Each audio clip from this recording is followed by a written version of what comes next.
Ever had one of those days? A day where everything seems to go wrong? A day where a simple parking mistake turns into a full-blown community drama?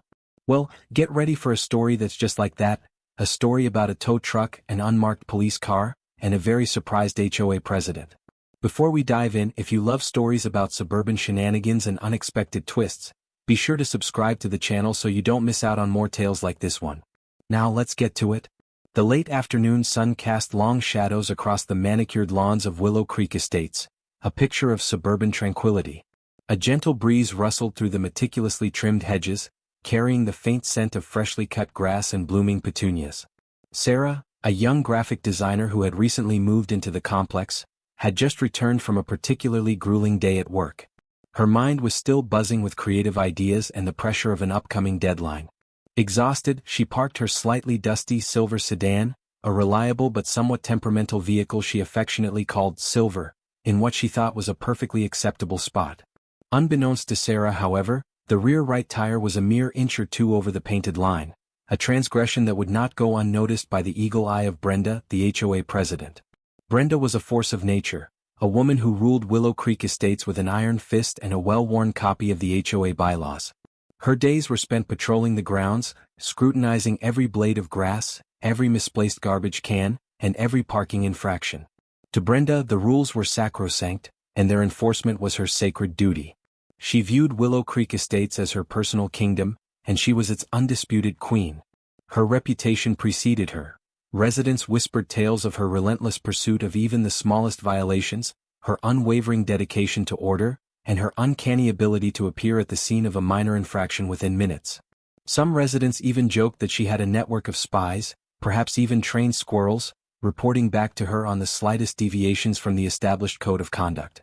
On this particular Tuesday, Brenda was on her routine patrol, her golf cart, affectionately nicknamed the Enforcer by the residents, humming softly as she navigated the winding streets. She spotted Sarah's car, the offending tire jutting slightly over the line, like a rebellious teenager refusing to conform. A vein throbbed in Brenda's temple. This was not just a minor parking infraction. It was a symbol of the creeping chaos that threatened to engulf her perfectly ordered world. It was a challenge to her authority, a blatant disregard for the rules she held so dear. A surge of righteous indignation coursed through her veins. She pulled out her phone, her fingers trembling slightly with the thrill of the impending enforcement action, and dialed the number for Rapid Response Towing. Rapid Response Towing was known throughout the city for its aggressive tactics and its uncanny ability to appear within minutes of a call. Their drivers were notorious for their efficiency, their no-nonsense attitude, and their complete lack of empathy for the vehicle owners whose cars they were about to impound. They were the enforcers of parking regulations, the foot soldiers in the war against improperly parked vehicles. Brenda, in her mind, was doing a public service. She was ridding the community of this blight, this symbol of disorder. Meanwhile, inside her apartment, Sarah was completely oblivious to the drama unfolding outside. She was on a video call with her mother, discussing the plans for the upcoming family reunion. They were debating the merits of potato salad versus pasta salad, the logistics of coordinating travel arrangements for a large and geographically dispersed family, and the perennial question of whether or not Uncle Jerry should be allowed to bring his infamous karaoke machine. Sarah laughed as her mother recounted a particularly embarrassing incident from the last reunion, a story involving a rogue frisbee and a very expensive vase. Outside, Brenda watched with grim satisfaction as the tow truck, a hulking behemoth of metal and hydraulics, lumbered into the cul-de-sac. The driver, a man named Gus, jumped out of the cab, his movements practiced and efficient. Gus was a veteran of countless towing operations, a man who had seen it all, from frantic car owners pleading for mercy to angry drivers threatening legal action. He was unfazed by tears, unmoved by excuses. He was simply there to do a job. He attached the tow hook to Sarah's car, the metallic clang echoing through the quiet neighborhood, a sound that, to Brenda's ears, was music. Sarah, startled by the noise, glanced out her window. Her heart skipped a beat. She watched in disbelief as her beloved Silver was hoisted onto the tow truck, its wheels dangling helplessly in the air.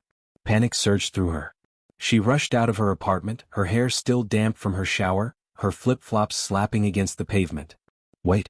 Stop," she yelled, her voice filled with desperation. "That's my car." Gus, completely unmoved by her pleas, simply pointed to Brenda, who stood nearby, arms crossed, a look of stern authority etched on her face. Sarah, her voice trembling, approached Brenda. Brenda, what are you doing? I was just a little over the line.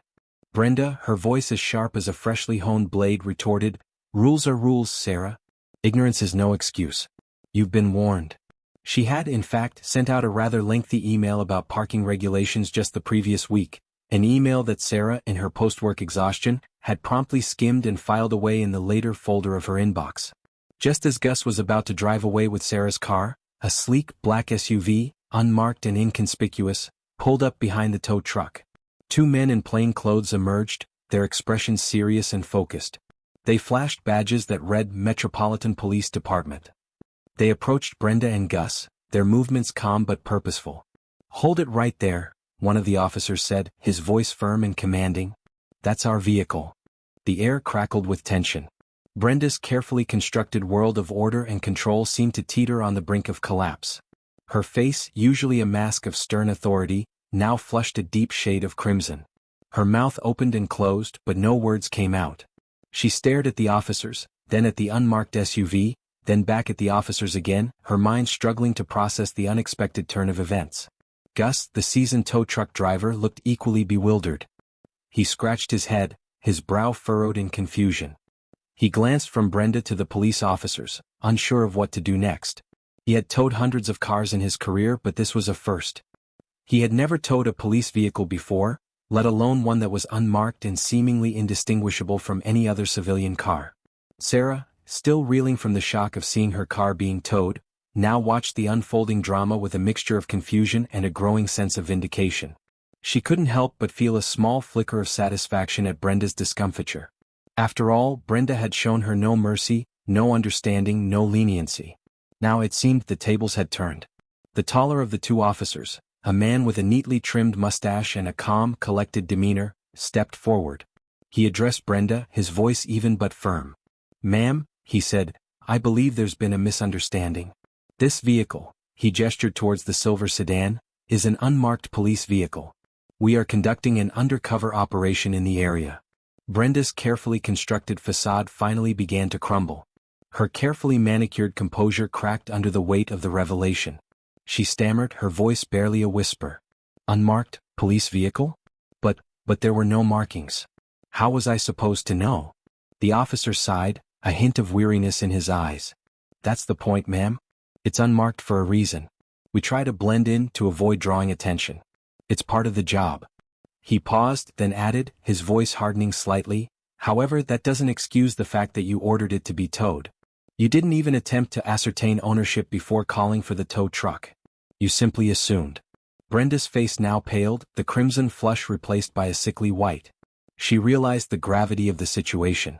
She had not only made a mistake, but she had potentially compromised an ongoing police operation. The thought sent a shiver down her spine. She could already imagine the headlines, "HOA President Foils Undercover Police Operation." The image of her name splashed across the local news, alongside a picture of her stern face, filled her with dread. Gus, sensing the shift in the atmosphere, quickly detached the tow hook from Sarah's car. He mumbled an apology to the officers, his usual bravado replaced by a nervous stammer. He was eager to distance himself from the situation, to disappear as quickly and quietly as possible. He knew that tangling with the police was never a good idea, even if he was just following orders. The officer turned his attention to Sarah. "Ma'am," he said, "I apologize for the inconvenience. This should not have happened." He extended his hand. "Detective Miller, Metropolitan Police Department." Sarah, still slightly dazed by the events, shook his hand. Sarah Jenkins," she replied. She couldn't help but notice the irony of the situation. She, who had been so frustrated with Brenda's rigid adherence to the rules, had now been inadvertently protected by those very same rules. If Brenda hadn't been so quick to enforce the parking regulations, the officers might not have intervened. Detective Miller turned back to Brenda, his expression now more serious. "Ma'am," he said, "I'm going to need your name and address. We'll be in touch." He pulled out a small notepad and pen. Brenda, her voice barely audible, provided the information. She knew that this was not the end of the matter. She had a feeling that this incident would have repercussions, both for her and for the Willow Creek Estates HOA. She could already foresee the whispers, the gossip, the disapproving glances from her neighbors. Her carefully constructed image of authority and control had been shattered, perhaps irrevocably. The other officer, Officer Davis, approached Sarah. "Ma'am," he said, "we appreciate your cooperation. We understand that this has been a stressful experience. We'll make sure that your car is not towed again." He smiled reassuringly. "You can go ahead and get back to your day." Sarah thanked the officers and walked back to her car, still slightly in disbelief. She glanced back at Brenda, who stood frozen in place, her shoulders slumped, her face a picture of misery. Sarah felt a pang of sympathy for her, despite everything. She realized that Brenda, despite her strict demeanor, was just a woman trying to maintain order in her community. She had simply made a mistake, a rather large mistake, but a mistake nonetheless. As Sarah drove away, she couldn't help but wonder what the future held for Brenda and for Willow Creek Estates. She had a feeling that this incident would be talked about for a long time to come.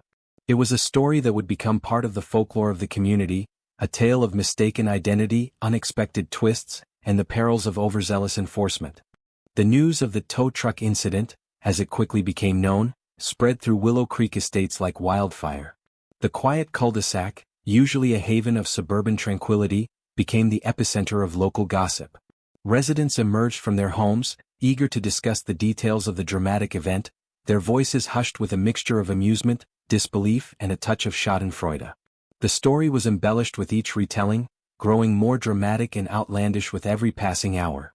Some claimed that Brenda had actually tried to arrest the officers herself, wielding her HOA rulebook like a weapon. Others whispered that the unmarked police car was actually a top-secret government vehicle, equipped with hidden gadgets and capable of transforming into a submarine. The incident became a source of endless entertainment for the residents of Willow Creek Estates. They joked about it at barbecues, they discussed it at book club meetings, and they even created memes about it, which they shared in their private online group. Brenda, once the formidable HOA president, became the subject of ridicule and mockery. Her reputation, carefully cultivated over years of meticulous rule enforcement, was now in tatters. Residents who had previously feared her wrath now openly mocked her behind her back. They imitated her stern voice, they mimicked her rigid posture, and they even started a betting pool on how long it would take her to resign. Sarah, initially just an innocent bystander in the whole affair, found herself unexpectedly thrust into the spotlight. She became a sort of folk hero, the woman who had inadvertently outsmarted Brenda and exposed her overzealous approach to HOA regulations. Neighbors who had previously kept their distance now approached her with friendly smiles and warm greetings. They offered her baked goods, they invited her to their backyard barbecues, and they even started a petition to have her elected as the new HOA president. Sarah, however, was uncomfortable with the attention. She had no desire to become embroiled in the politics of Willow Creek Estates. She simply wanted to live her life in peace and quiet, without any further drama. Brenda, meanwhile, retreated into her apartment, a self-imposed exile from the community she once ruled. She avoided eye contact with her neighbors, she refused to answer her phone, and she even stopped patrolling the grounds in her golf cart. The shame and embarrassment were too much to bear. She knew that her reign of terror, as some residents jokingly called it, was over. She had become a pariah, a figure of fun, a cautionary tale about the dangers of excessive zeal. The HOA meetings, once a source of dread for many residents, became lively and well-attended. Residents who had previously been too intimidated to speak up now found their voices. They complained about the excessive fines, the arbitrary rules, and the general atmosphere of fear and intimidation that Brenda had fostered. They demanded change, they called for greater transparency, and they insisted on a more democratic approach to HOA governance. The other members of the HOA board, sensing the shift in public opinion, distanced themselves from Brenda and publicly apologized for her behavior. They promised to review the existing rules and regulations, to make them fairer and more reasonable, and to create a more welcoming and inclusive community. The tow truck incident had not only exposed Brenda's flaws but had also sparked a long-overdue conversation about the role of the HOA in the lives of the residents. It had forced the community to confront its own internal dynamics, its own unspoken fears and resentments. It had revealed the deep divisions that had been simmering beneath the surface of Willow Creek Estate's seemingly idyllic facade. Sarah, watching the unfolding drama from the sidelines, couldn't help but feel a sense of responsibility. She knew that she had played a part in this transformation, however unintentional. She had become a catalyst for change, a symbol of resistance against arbitrary authority. She realized that the tow truck incident was more than just a funny anecdote. It was a reflection of the larger issues of power, community, and the delicate balance between order and freedom. One evening, Sarah received a knock on her door. It was Mr. Henderson, an elderly resident who lived across the street. He was a quiet, unassuming man who rarely participated in community events. He held out a small hand-painted card. "I just wanted to thank you," he said, his voice soft. "For everything." Sarah smiled. "You're welcome, Mr. Henderson," she replied. "But I didn't do anything." Mr. Henderson shook his head. "You gave us a voice," he said. "You showed us that we don't have to be afraid." He paused, then added, "And you gave us a good laugh." Sarah laughed. "That's true," she said. "It was a pretty crazy day." Mr. Henderson nodded.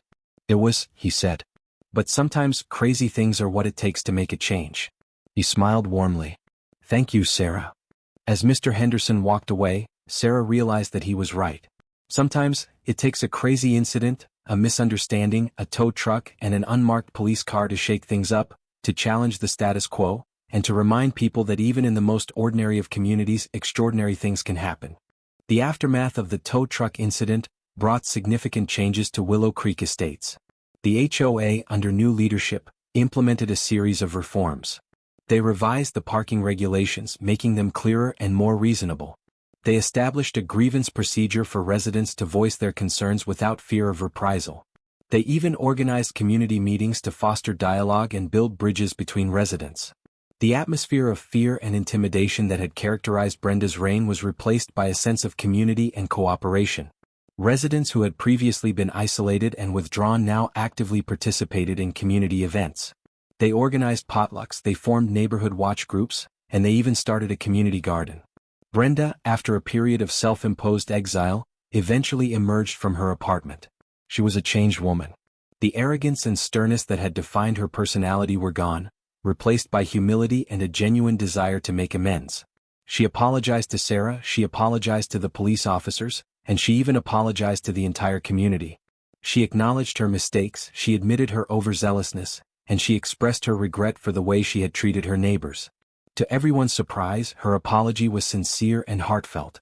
The residents, initially skeptical, gradually began to forgive her. They recognized that she had made a mistake, a big one, but that she was genuinely remorseful.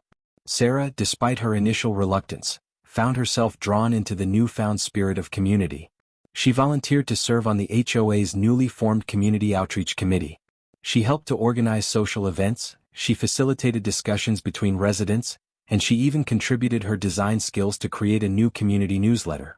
She discovered a sense of belonging that she had never experienced before.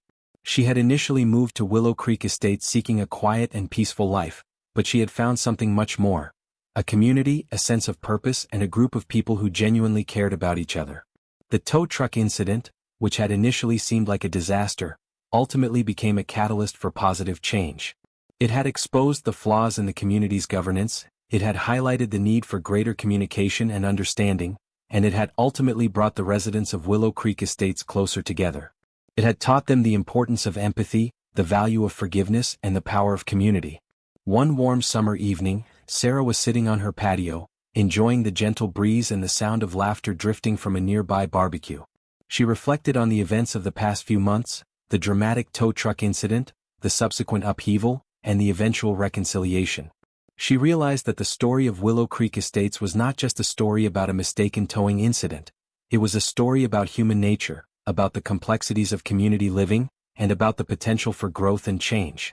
It was a story about how even the smallest of incidents can have a profound impact, how a single misunderstanding can lead to a community's transformation. She thought about Brenda, who was now actively involved in community projects, her stern face softened by a genuine smile. She thought about the other residents who had embraced the spirit of cooperation and who were now working together to make Willow Creek Estates a better place to live. She thought about Mr. Henderson, who had thanked her for giving the community a voice, and she thought about all the other residents who had found their own voices in the aftermath of the incident. A smile spread across Sarah's face. She had found her place in Willow Creek Estates, not just as a resident but as a member of a thriving community. She had learned that sometimes, the most unexpected events can lead to the most meaningful connections. She had learned that even in the quietest of suburbs, life can be full of surprises, challenges, and ultimately rewarding experiences. The tow truck incident had been a bumpy ride, but it had ultimately led to a destination far more fulfilling than she could have ever imagined. And as the sun set over Willow Creek Estates, casting a warm glow over the newly united community, Sarah knew that she was finally home. And that's the story of the tow truck incident and how it changed Willow Creek Estates. A tale of misunderstandings, community, and the surprising power of a tow truck. If you enjoyed this story and want to hear more tales from the suburbs, or perhaps even share your own, be sure to subscribe to the channel for more captivating narratives. Hit that subscribe button and the notification bell so you don't miss our next story.